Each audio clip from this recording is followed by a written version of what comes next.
সঁচাকে কৈছো ৰাস্তাত দৌৰাই দৌৰাই পিটিম আকৌ।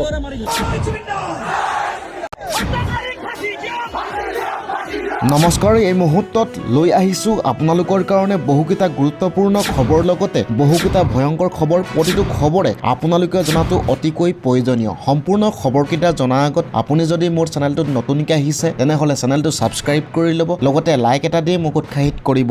এই মুহূৰ্তত দিব বিচাৰিছোঁ প্ৰথমটো গুৰুত্বপূৰ্ণ খবৰ আপোনালোকৰ কাৰণে। সিদ্ধাৰ্থ শৰ্মাৰ বিৰুদ্ধে আদালতত SIT ভয়ংকৰ তথ্য দাখিল। জুবিন গাৰ্গৰ ধন আত্মসাৎ কৰাৰ কথা স্বীকাৰ সিদ্ধাৰ্থৰ। এই মুহূৰ্তত জনাইছোঁ এটা গুৰুত্বপূৰ্ণ খবৰ। সিদ্ধাৰ্থ শৰ্মাৰ বিৰুদ্ধে আদালতত SITৰ ভয়ংকৰ তথ্য দাখিল। জুবিন গাৰ্গৰ ধন আত্মসাৎ কৰাৰ কথা স্বীকাৰ সিদ্ধাৰ্থৰ। SITৰ জেৰাত জুবিন গাৰ্গৰ ধন আত্মসাৎ কৰাৰ কথা স্বীকাৰ সিদ্ধাৰ্থৰ। সিদ্ধাৰ্থ শৰ্মাৰ বিৰুদ্ধে CJM আদালতত SITৰ ভয়ংকৰ তথ্য দাখিল।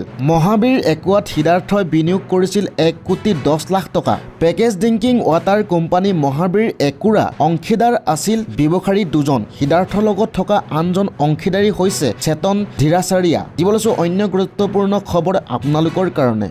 100 টকীয়া দাইল চেনি আৰু নিমখ হ'ব বিনামূলীয়া, মুখ্যমন্ত্ৰীয়ে কৰিলে ডাঙৰ মন্তব্য। 100 টকীয়া দাইল চেনি আৰু নিমখ হ'ব বিনামূলীয়া। এই মুহূৰ্তত জনাইছোঁ অন্ন সেৱা সপ্তাহ চলি থকাৰ মাজতে মুখ্যমন্ত্ৰীয়ে কৰিলে ডাঙৰ ঘোষণা। ৰাজ্যবাসীয়ে ৰেচন কাৰ্ডৰ যোগেদি পোৱা চাউলেও কেৱল বিনামূলীয়া নহয়, নিৰ্বাচনৰ পাছতে দাইল চেনি নিমখ হ'ব বিনামূলীয়া। আৰু ইয়াৰ লগতে শীঘ্ৰেই ৰেচন কাৰ্ড হিতাধিকাৰীয়ে ৰেচন কাৰ্ডৰ লগত লাভ কৰিব মিঠাতেল। ৰেচন কাৰ্ডৰ হিতাধিকাৰীলৈ ডাঙৰ খবৰ দিলে মুখ্যমন্ত্ৰী হিমন্ত বিশ্ব শৰ্মাই। বিনামূলীয়া দালি চেনি নিমখে নহয়, আমাৰ চৰকাৰৰ দিনত পঢ়া শুনা কৰা ল'ৰাৰ চৰকাৰী চাকৰিও বিনামূলীয়া, এটকাও ঘোষ দিব নালাগে। ইলেকশ্যনৰ পিছত দালি চেনি নিমখো বিনামূলীয়া কৰি দিম, পইচাই দিব নালাগে। আনফালে দিবলৈছোঁ অন্য গুৰুত্বপূৰ্ণ খবৰ। আপুনি কৃষক পঞ্জীয়ন কৰালেনে? এতিয়াই কৰক কৃষক পঞ্জীয়ন, অন্যথা কটন হ'ব পাৰে PM কিষাণ যোজনাৰ পৰা আপোনাৰ নাম। এই মুহূৰ্তত জনাইছোঁ কৃষক পঞ্জীয়ন নকৰা লোকৰ নাম কৰ্তন হ'ব পাৰে PM কিষাণ যোজনাৰ পৰা। আৰু ইয়াৰ লগতে কৃষকৰ বাবে অহা অন্যান্য চৰকাৰী আঁচনিৰ পৰাও হ'ব আপুনি বঞ্চিত। PM কিষাণ 22 নং কিস্তিৰ ধন বিতৰণ পূৰ্বে কৃষকৰ বাবে ডাঙৰ খবৰ আহি পৰিল। আজিয়ে যোগাযোগ কৰক কৃষক পঞ্জীয়ন বাবে সংশ্লিষ্ট গাঁও পঞ্চায়তৰ সৈতে। আধাৰ কাৰ্ড, পান কাৰ্ড, আধাৰ পঞ্জীকৃত মোবাইল নম্বৰ আৰু মাটিৰ জমাবন্দী, এই 4বিধ নথিৰ সৈতে আপুনি পঞ্জীয়ন কৰিব পাৰিব নিজৰ নাম। আধাৰ কাৰ্ড আৰু সক্ৰিয় ফোন নম্বৰৰ জৰিয়তে আজিয়ে কৰি লওক পঞ্জীয়ন। কৃষক পঞ্জীয়নৰ বাবে নিজ নিজ গাঁও প্ৰধানৰ সৈতেও কৰিব পাৰিব আপুনি যোগাযোগ। আৰু ইয়াৰ লগতে জিলা সাধাৰণ সেৱা কেন্দ্ৰ CSC সমূহতো পঞ্জীয়ন চলি আছে ইতিমধ্যে। কৃষক পঞ্জীয়ন হোৱাৰ পিছতে লাভ কৰিব চৰকাৰৰ বহু সুবিধা। দিবলৈছোঁ অন্য গুৰুত্বপূৰ্ণ খবৰ। BJP চৰকাৰৰ দিনত সুৰক্ষিত নহয় অসমীয়া জাতি, অসমীয়াৰ মাটি। কংগ্ৰেছ দলৰ নেতৃত্বত এইবাৰ বিৰোধী চৰকাৰ হোৱাটো নিশ্চিত। বিগত 10 বছৰে ভূমিপুত্ৰৰ মাটি কাঢ়ি বহিৰাগতত দিছে BJP চৰকাৰে। BJP চৰকাৰক সমালোচনা APCCৰ সভাপতি গৌৰৱ গগৈ। আমি পাইছোঁ এটা কথা নিশ্চিত যে ৰাইজে 10 বছৰ এইখন চৰকাৰৰ তেওঁলোকৰ অপশাসন, অহংকাৰ, অত্যাচাৰ আৰু চিণ্ডিকেটৰ প্ৰতি লোভ, ধন আৰু মাটিৰ প্ৰতি লোভ তেওঁলোকে দেখা পাইছে। ৰাইজে গম পাই গৈছে যে এইখন চৰকাৰ থাকিলে আজি জাতিটো সুৰক্ষিত হৈ নাথাকে, কোনো অসমীয়া মানুহৰ মাটি সুৰক্ষিত হৈ নাথাকে। সকলোৰ আজি এটাই আকাংক্ষা যে কেনেদৰে BJP চৰকাৰক আঁতৰাই আমি যিদৰে আগতে প্ৰায়তঃ তৰুণ গগৈদেৱৰ দিনত প্ৰত্যেক জনগোষ্ঠী, প্ৰত্যেক জনজাতি আত্মসন্মান সহকাৰে থাকিব পাৰিছিল, একে আত্মসন্মান সহকাৰে অসমত থাকিবলৈ বিচাৰে। দিবলৈছোঁ অন্য গুৰুত্বপূৰ্ণ খবৰ। মুখ্যমন্ত্ৰীৰ হাতত মাত্ৰ এটা মাহ আছে, ইয়াৰ পাছতে ৰাইজ BJPৰ বিৰোধী হ'ব।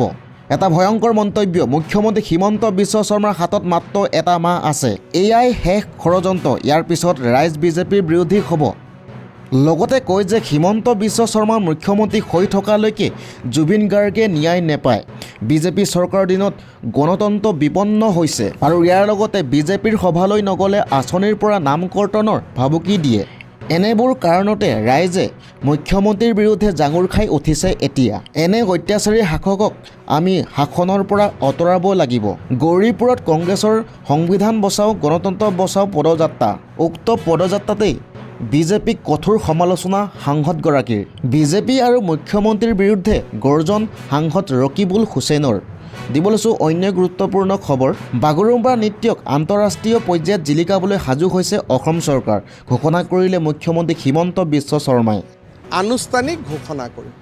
17 তাৰিখে গধূলি আমি দিল্লীত প্ৰস্তাৱ কৰিছোঁ যে 17 তাৰিখে গধূলি আমি আগতেই বাজেটতো কৈছিলোঁ যে এইবাৰ আমি ঝুমুৰ আৰু বাগৰুম্বা কৰিম। ঝুমুৰ হৈ গ'ল, বাগৰুম্বাটো হৈ গ'লে আমাৰ বাজেটৰ কমিটমেণ্ট সম্পূৰ্ণ হৈ যায়। 17 তাৰিখে গধূলি আমি বাগৰুম্বাটো প্ৰদৰ্শন কৰিব ভাবিছোঁ। প্ৰস্তুতিও আৰম্ভ হৈছে, কিন্তু প্ৰধানমন্ত্ৰীৰ ডেটটো 17-18 নহয় 20-21 হ'ব পাৰে। গতিকে প্ৰধানমন্ত্ৰী মহোদয়ৰ দিনটো পোৱাৰ পিছতহে আমি আনুষ্ঠানিক ঘোষণা কৰিম। দিব লৈছোঁ অন্য গুৰুত্বপূৰ্ণ খবৰ। পইচা দি বিজেপিয়ে সমীক্ষা কৰাইছে, বিজেপিক আকৌ অসমৰ ৰাইজে নিবিচাৰে। এটা ভয়ংকৰ মন্তব্য অখিল গগৈ। মানুহৰ মন ভুলাবলৈ আকৌ এবাৰ বিজেপি চৰকাৰ বুলি কৈ আছে।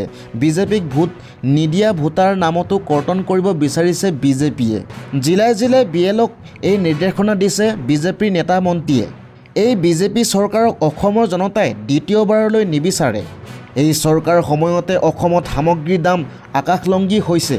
বিজেপি আৰু মুখ্যমন্ত্ৰীৰ বিৰুদ্ধে আকৌ গৰজি উঠিল বিধায়ক অখিল গগৈ। চিধাকে এটা কথা কৈ দিছো, আপোনালোকে মোক ফকা কৰে দেখাই নেদেখাই নাজানো, বাট যদি দেখাই ভাল পাম। একদম কাৰোবাৰ তলত কাৰোবাৰ হেৰিয়াত নচা মানুহ আমি এইবিলাক নহয়। আমি কোনোবা দলৰ কিবা আমি কোনো নহয়, সাধাৰণ মানুহ। একদম ডাইৰেক্ট কথা। যদি কেনেবাকে নহয় আইনৰ ফাকেদি যদি সিদ্ধাৰ্থ আৰু শ্যামকানু মহন্ত যদি কোনোবা সাৰি যায় নহয়, সঁচাকে কৈছো ৰাস্তাত দৌৰাই পিটিম আকৌ। অসমত কোনোদিন মুকলিভাৱে সিহঁতক ঘূৰিবলৈ নিদিম আকৌ। য'তে পাম ততে পিটিম, একদম চিধা কথা।